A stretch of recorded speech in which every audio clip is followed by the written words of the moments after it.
Fala, meus irmãos, tudo bem? Estamos aqui para mais uma lição dessa revista aqui, ó, Gênesis. E nós chegamos à terceira lição, que tem o tema Gênesis capítulo 3, tentação, queda e promessa de redenção. Essa é a lição de hoje. Só lembrando, estamos estudando também essa revista, Êxodo e Levítico. E a aula de número 3, que vai ser domingo que vem, já está aqui no canal. Vou deixar o link na descrição desse vídeo, tá bom? E você que ainda não é inscrito, por favor, se inscreva no nosso canal, ativa aí o sino das notificações para você ser avisado todas as vezes que a gente colocar um vídeo novo aqui. Semanalmente estamos colocando 3 vídeos no canal, 2 de Escola Bíblica Dominical e 1 com temas diversos para você ser edificado, tá bom? Quero te pedir também, bem aqui tem um botão escrito compartilhar, clica nesse botão aí e aí você pode compartilhar esses vídeos com seus amigos, no seu Facebook, no seu WhatsApp, fique à vontade, tá? E não se esqueça de deixar o seu like aí para ajudar o nosso canal, para o robozinho do YouTube entender que esse conteúdo é relevante e assim divulgar para mais pessoas. Beleza? E você que já é inscrito, muito obrigado, que Deus te abençoe, tamo junto. Lição de número 3, texto áureo diz assim: Vendo a mulher que a árvore era boa para se comer, agradável aos olhos e árvore desejável para dar entendimento, tomou-lhe do fruto e comeu, e deu também ao marido, e ele comeu. Gênesis capítulo 3, versículo 6. A verdade prática diz: o pecado e queda do primeiro casal não deixaram Deus surpreendido, antes revelaram um maravilhoso e sacrificial plano de redenção. E a nossa leitura bíblica é o capítulo 3, todo ele, tá? A lição de hoje é baseada no capítulo 3 do livro de Gênesis, que nós vamos ler agora. A minha versão é a NAA, Nova Almeida Atualizada, e eu vou colocar também o texto na tela para você acompanhar. Vamos ler, diz assim: Mas a serpente, mais astuta que todos os animais selvagens que o Senhor Deus tinha feito, disse à mulher: é verdade que Deus disse: Não comam do fruto de nenhuma árvore do jardim? A mulher respondeu à serpente: Do fruto das árvores do jardim podemos comer, mas do fruto da árvore que está no meio do jardim, Deus disse: Vocês não devem comer dele, nem tocar nele, para que não venham a morrer. Então a serpente disse à mulher: É certo que vocês não morrerão, porque Deus sabe que no dia em que dele comerem, os olhos de vocês se abrirão e, como Deus, vocês serão conhecedores do bem e do mal. Vendo a mulher que a árvore era boa para se comer e agradável aos olhos, e árvore desejável para dar entendimento, tomou do seu fruto e comeu, e deu também ao marido, e ele comeu. Então os olhos de ambos se abriram, e percebendo que estavam nus, costuraram folhas de figueira e fizeram cintas para si. Ao ouvirem a voz do Senhor Deus, que andava no jardim quando soprava o vento suave da tarde, o homem e a sua mulher se esconderam da presença do Senhor Deus entre as árvores do jardim. E o Senhor Deus chamou o homem e lhe perguntou: Onde você está? Ele respondeu: Ouvi a tua voz no jardim, e porque estava nu tive medo e me escondi. Deus perguntou: Quem lhe disse que você estava nu? Você comeu da árvore da qual ordenei que não comesse? Então o homem disse: A mulher que me deste para estar comigo, ela me deu da árvore e eu comi. Então o Senhor Deus disse à mulher: Que é isso que você fez? A mulher respondeu: A serpente me enganou e eu comi. Então o Senhor Deus disse à serpente: Por causa do que você fez, Você é maldita entre todos os animais domésticos e entre todos os animais selvagens. Você rastejará sobre o seu ventre e comerá do pó todos os dias da sua vida. Porém, inimizade entre você e a mulher, entre a sua descendência e o descendente dela. Este lhe ferirá a cabeça e você lhe ferirá o calcanhar.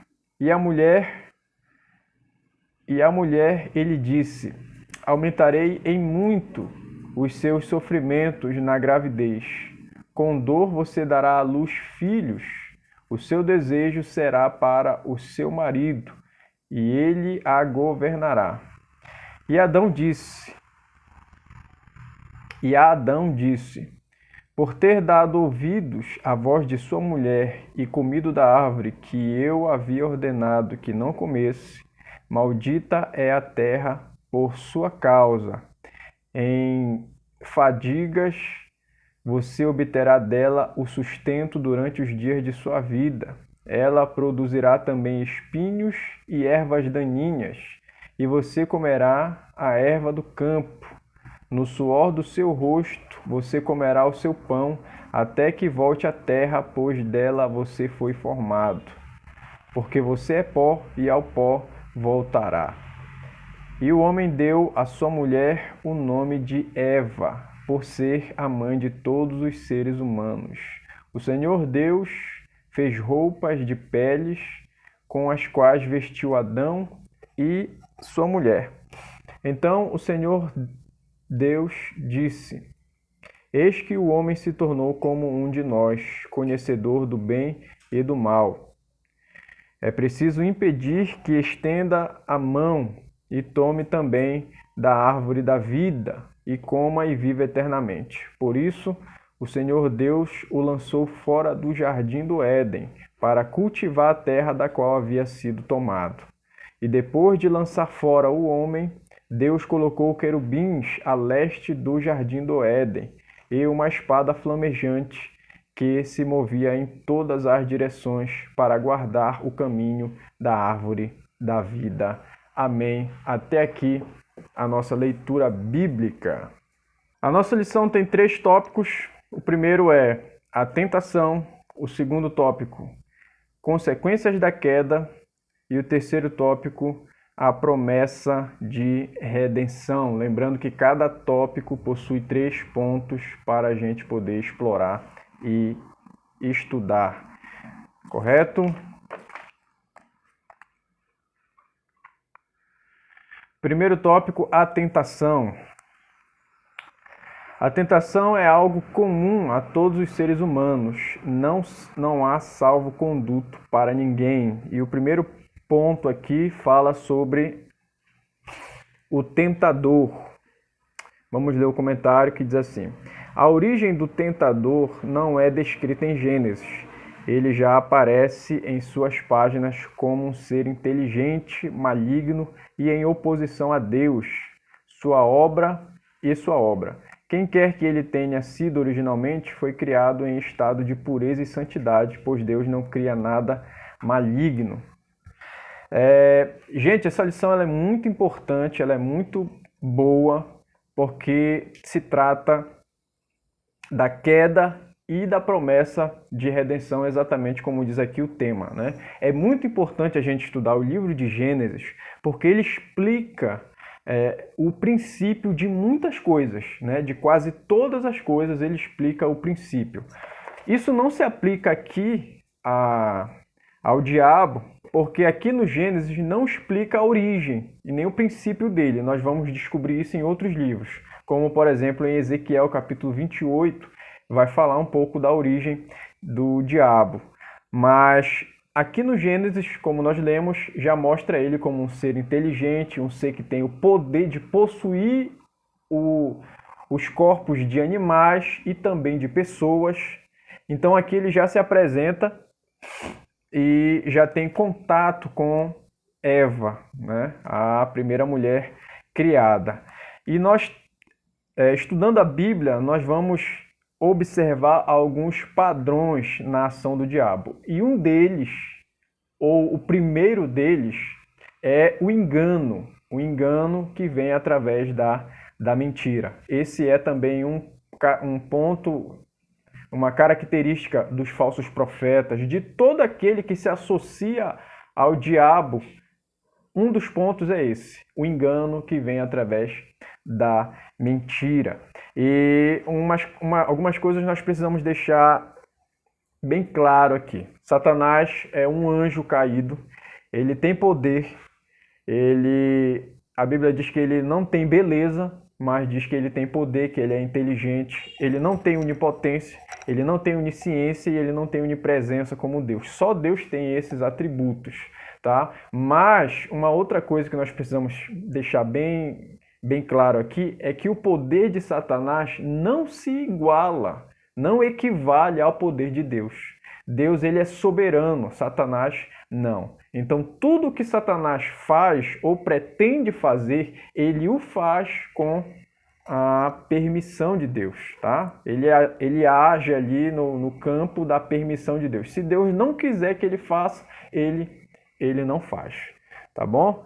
Então, por que eu estou dizendo isso? Porque tem gente que acredita que Satanás é um ser extremamente poderoso e que ele combate o poder de Deus de igual para igual, e essa é uma visão totalmente errada e distorcida, tá bom? E outra coisa, Satanás não nos obriga a fazer absolutamente nada, ele não tem poder para nos obrigar a fazer coisa alguma. Ele nos induz, né? Ele seduz, engana, vem ali no papo e faz com que as pessoas façam o que ele quer, mas ele em si, ele não tem poder para forçar qualquer pessoa a fazer coisa alguma, tá bom? Então aqui o primeiro ponto é o tentador. O segundo ponto é a liberdade humana, baseado no capítulo de número 3, verso 4, diz assim, ó: Então a serpente disse à mulher: É certo que não morrereis. Deus nos criou para relacionamentos e isso é possível só é possível se houver liberdade. Sem liberdade não há amor. A virtude não pode ser imposta. Não há virtude se não pudermos optar por ela voluntariamente. Adão e Eva não estavam destinados à queda. Eles poderiam ter resistido ao pecado. Tentação não significa ausência de opções. Tentação e pecado são duas coisas diferentes, tá? Então esse aqui é o ponto da liberdade. O tempo é curto para a gente entrar numa explicação bem extensa a respeito da liberdade, mas um ponto-chave que você precisa entender aqui muita gente pensa, poxa, Deus não sabia que o homem ia pecar? Se sabia, por que deixou ali a árvore com aquela fruta que era proibida e tal, né? Esse pensamento geralmente ocupa a mente das pessoas que ainda não compreenderam o que é liberdade. Então, a liberdade ela só existe onde há opções. Se não houvesse árvore ali, a árvore proibida, o homem não ia ter como optar pelo erro.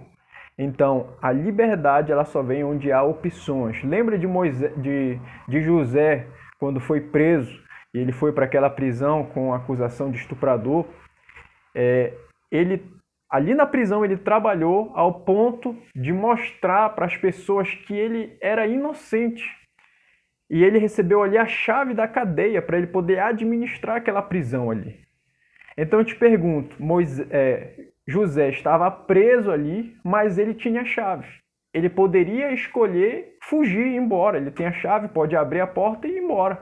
Mas ele permaneceu ali, pagando, né, a pena injusta que ele havia sido acusado. Então, ele tinha liberdade, mas ele escolheu ser obediente e pagar uma dívida, embora injusta. Então, a obediência ela está dentro da liberdade, né? Então, sem a liberdade, você é obrigado a ser obediente, porque não tem outra opção. Mas quando há liberdade, você pode optar por não obedecer. E é essa a questão. Deus deu um presente ao homem, que é o livre-arbítrio, o poder de escolher. E, infelizmente, o homem escolheu desobedecer ali no Jardim do Éden.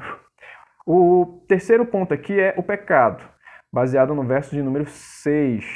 Diz assim, ó: vendo a mulher que a árvore era boa para se comer, agradável aos olhos e árvore desejável para dar entendimento, tomou-lhe do fruto e comeu, e deu também ao marido, e ele comeu.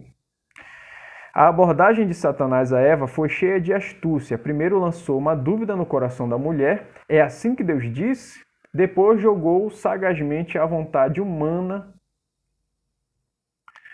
chamando especial atenção para os resultados coloridos que supostamente viriam após comerem do fruto proibido. Como Deus sereis. Então, como eu falei antes, o inimigo, ele fez isso no passado, faz isso no presente e com certeza continuará fazendo isso para enganar as pessoas, pintando ali uma imagem distorcida do que realmente é o pecado, mostrando o pecado como algo bom, algo que traz vantagem, algo prazeroso, mas ele esconde que após o pecado vem algo ruim, que é o distanciamento ou a separação de Deus. Aqui ele enganou a mulher, primeiro jogando dúvida sobre aquilo que Deus já havia deixado claro, e em segundo lugar ele coloca uma recompensa falsa diante daquilo que o pecado apresenta. Foi assim que ele enganou a mulher, e a mulher deixou-se enganar por ele e também compartilhou aquilo com o homem, que pelo contexto estava ali do lado e não fez nada, Não fez nada e somente concordou com a mulher, comendo também junto com ela do fruto proibido, que não é maçã, tá? Muita gente fala que é maçã, a Bíblia não diz qual era essa fruta, só diz que é um fruto proibido. Segundo tópico, consequências da queda. Não há nada que o diabo possa oferecer que, sendo aceito, traga paz, alegria duradoura ou venha saciar nossa alma. Então, guarda isso na tua cabecinha aí, ó. Tudo aquilo que Satanás oferece não vai te fazer bem, tá bom? Não vai te fazer bem em nenhuma hipótese. E o primeiro subtópico aqui, primeiro ponto, é separação e medo. Verso de número 8. Quando ouviram a voz do Senhor Deus que andava no jardim pela viração do dia, esconderam-se da presença do Senhor Deus, o homem e sua mulher, por entre as árvores do jardim. Gênesis 3 trata dos efeitos imediatos do pecado após a desobediência. Começaram as consequências para o casal. As primeiras coisas que acontecem são a percepção da sua nudez e a necessidade de escondê-la.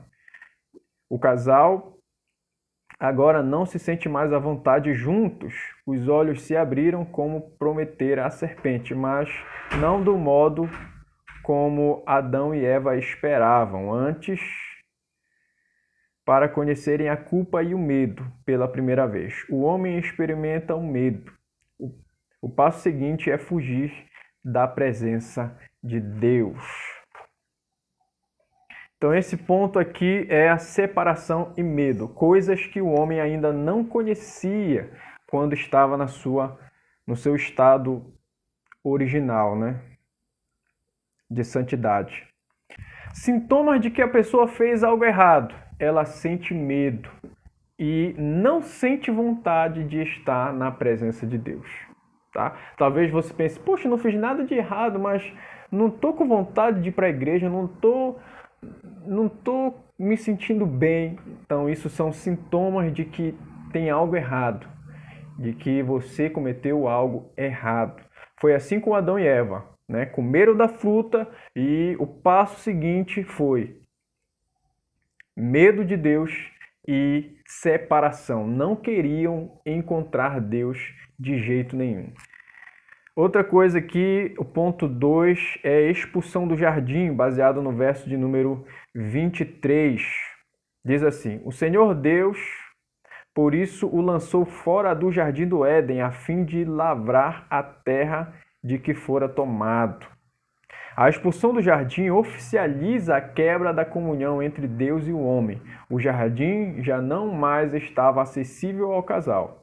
Demos graças ao nosso Senhor Jesus Cristo, que nos propicia novo acesso ao paraíso, Apocalipse 2:7. O primeiro Adão foi expulso do paraíso, o último Adão, pendurado numa cruz, disse a um ladrão: hoje estarás comigo no paraíso. Glória a Deus por isso. Então aqui a expulsão do jardim, né, oficializa, como ele fala no comentário, que o homem, de agora em diante, está separado de Deus. Então, outra consequência do pecado é a separação de Deus, a expulsão do jardim. Pense só comigo uma coisa muito interessante. Deus criou o Jardim do Éden, plantou o Jardim do Éden e colocou ali o homem para viver ali, para habitar ali. A habitação do homem deveria ser o Jardim do Éden, o paraíso que Deus fez para o homem.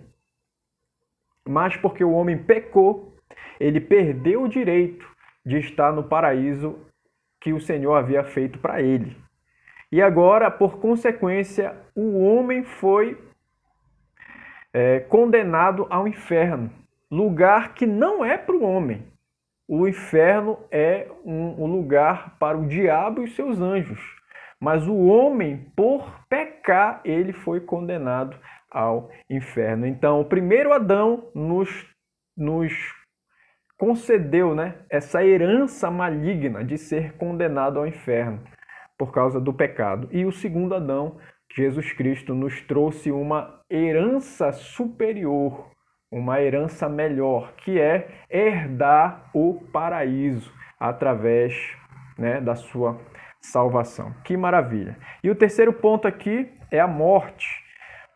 Diz assim: então a serpente disse à mulher: é certo que não morrereis. Capítulo 3, verso 4. Satanás surge como o primeiro herege da história, o primeiro a interpretar a palavra de Deus distorcidamente, como muitos fazem hoje. Quando responde a mulher, a serpente nega a palavra de Deus em Gênesis 2:17. A primeira heresia da história, portanto, foi esta: negar o juízo de Deus. Parece que a antiga serpente tem muitos seguidores hoje, né? Atualmente. Então, a heresia, ela tem ela tem um pai, né? O Satanás é o pai da heresia. Então, todos os hereges, eles procedem de Satanás. Por quê? Porque distorcem a palavra de Deus para o seu próprio benefício, né? Foi o que Satanás fez com a serpente. Todo herege, ele nega o juízo de Deus. Ele não conta, ele não fala a verdade completa, né? Ele não fala sobre o juízo de Deus. Por quê? Porque ele quer enganar as pessoas. E o terceiro e último tópico é a promessa de redenção. Glória a Deus que existe uma redenção, né? Graças a Deus, Gênesis 3 não é só desgraças, há também a esperança e a promessa de que Deus não deixaria as coisas como o diabo gostaria ao seduzir e enganar o primeiro casal. Primeiro ponto, Deus busca o homem. E chamou o Senhor Deus ao homem e lhe perguntou: onde estás? Verso 9 do capítulo 3. Deus amorosamente toma a iniciativa de procurar o homem e restaurá-lo à comunhão. Sua pergunta ecoa pelo jardim: onde estás? Não que ele não soubesse, mas porque queria provocar o arrependimento. Então Deus, em todo tempo, ele sempre vai buscar o homem, né? Ele sempre vai atrás do homem, a fim de restaurá-lo, a fim de trazê-lo de volta ao seu estado de origem, ao seu estado original. Foi isso que Jesus veio fazer por nós, veio nos restaurar. A Bíblia diz que o Filho do Homem veio desfazer as obras do maligno. Então, tudo aquilo que Satanás fez na humanidade no decorrer dos anos e milênios, desde Adão até agora, Jesus Cristo, ele veio para desfazer todas essas obras. E se a sua vida está uma desgraça, igual como estava a vida de Adão, Jesus pode desfazer tudo isso. Não vai ser um paraíso, não vai ser um mar de rosas, como muitos pregam. Você vai ainda enfrentar muitas dificuldades, mas a coisa boa é que Jesus vai estar do seu lado e você não vai mais ser um filho de Satanás, vai ser um filho de Deus e vai herdar a herança que Jesus veio trazer para todos nós, né? Grave isso na sua cabeça, Deus é aquele que busca o homem a fim de restaurá-lo. Então você precisa abrir o seu coração e andar na direção de Deus através de Cristo Jesus, tá? Segundo ponto é o preço da redenção, baseado no verso de número 15. Porém, inimizade entre ti e a mulher, entre a tua descendência e o seu descendente. Este te ferirá a cabeça e tu lhe ferirás o calcanhar. As palavras de Gênesis 3,15, dirigidas a Satanás, são conhecidas como proto-evangelium, o primeiro evangelho. As primeiras boas novas é a primeira vez nas Escrituras em que é anunciada a vinda de um Redentor. Esse prenúncio é uma mensagem de esperança que antecipa ao homem o plano redentor logo após a queda. Deus não deixaria a humanidade naquele estado, mas a restauraria. Para isso, ele mesmo pagaria um altíssimo preço, tá? Então, aqui se trata do preço da nossa redenção. Deus ele proporcionou a nós, através de sua imensa graça, um plano para que voltássemos ao estado original. Esse plano se revela em Cristo Jesus. Então, através de Jesus, nós temos a oportunidade de sermos novamente restaurados e ter comunhão com Deus. Não há outro caminho, não há outro jeito, não há outra forma, somente através de Jesus. E o terceiro e último ponto é uma nova vestimenta, baseado no verso de número 21.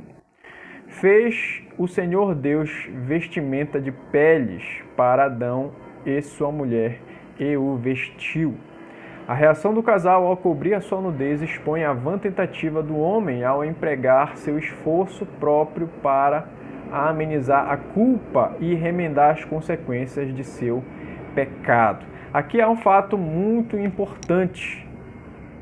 Um dos sinais, uma das consequências do pecado do homem e da mulher foi exatamente a vergonha por perceber a sua nudez. E o homem ali, em uma tentativa desesperada de cobrir isso, de consertar isso, ele faz para si aventais, né? A palavra em hebraico para isso é uma palavra que significa cintas, né? Ou seja, um cinto um pouco mais largo. Se fosse para nos dias atuais, seria uma mini saia. Essa foi a ideia que o homem teve para cobrir a sua nudez, tá? E não deu certo, né? Então uma pergunta é, quanto tempo ia durar aquela mini saia de folha? Não ia durar um dia, aquela folha ia secar, ia se estragar e o homem ia ter que fazer outra e outra e outra. Não havia durabilidade naquilo que ele, com toda a sua inteligência, fez, né? Então Deus providencia vestes para o homem e para a mulher. Então ele sacrifica ali animais, não sei quantos, com certeza mais de um, e faz vestimentas para o homem e para a mulher. A palavra usada para a roupa que Deus fez para o homem e para a mulher se chama em hebraico túnica, muito diferente da roupa que Adão havia feito, né? Que seria uma mini saia. Então até Deus, ou principalmente Deus, ao pensar em uma roupa e fazer uma roupa para o homem, fez algo decente, uma túnica, algo que cobria as pernas e os braços, né? Então, ali Deus faz com peles de animais, né, de couro, roupas para o homem e para a mulher, algo duradouro, algo que duraria muito mais tempo do que uma roupa de folha. Mas espiritualmente, o que isso significa? Espiritualmente significa que Deus é o único capaz de trazer vestes espirituais. Isso significa santidade para o homem. O homem, por mais que possa ser uma pessoa boa e fazer boas ações, mas se não tiver o Espírito de Deus dentro dele, a boa ação do homem, né, não vai ser aceita por Deus. Por quê? Porque as boas ações são feitas em fé em Deus. Então, tudo fora disso não é aceito por Deus. A santidade que Deus proporciona ao homem, ela cobre a vergonha, ela cobre a nudez, ela expulsa do homem qualquer sentimento de culpa, né? Qualquer sentimento de vergonha. E foi isso que Deus fez com Adão e Eva. E é isso que Deus ainda hoje faz para toda a humanidade, trazendo santidade para o homem. Aplicação pessoal. Apesar do pecado do homem e da mulher, Deus os quer perdoar e salvar. Esta é a boa notícia, o Evangelho de Jesus Cristo. Ele nos oferece um caminho de volta do pecado. Nós podemos voltar. Então, aqui nós encerramos a nossa lição de hoje. Há um caminho de volta. Jesus é o caminho, a verdade e a vida. Se você não é cristão, você não é crente, se você nunca teve um encontro com Deus, não conhece Jesus, está mergulhado numa vida desgraçada de pecado, existe um caminho para sair disso. Jesus é o caminho.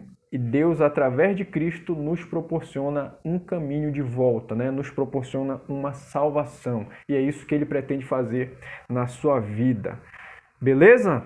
Vamos responder aqui o questionário? Responde, deixa aqui nos comentários a resposta. Primeira pergunta: o que significa tentação? Segunda pergunta: mencione 2 consequências da queda conforme a lição. Terceira pergunta: o que significa a expressão proto-evangelium?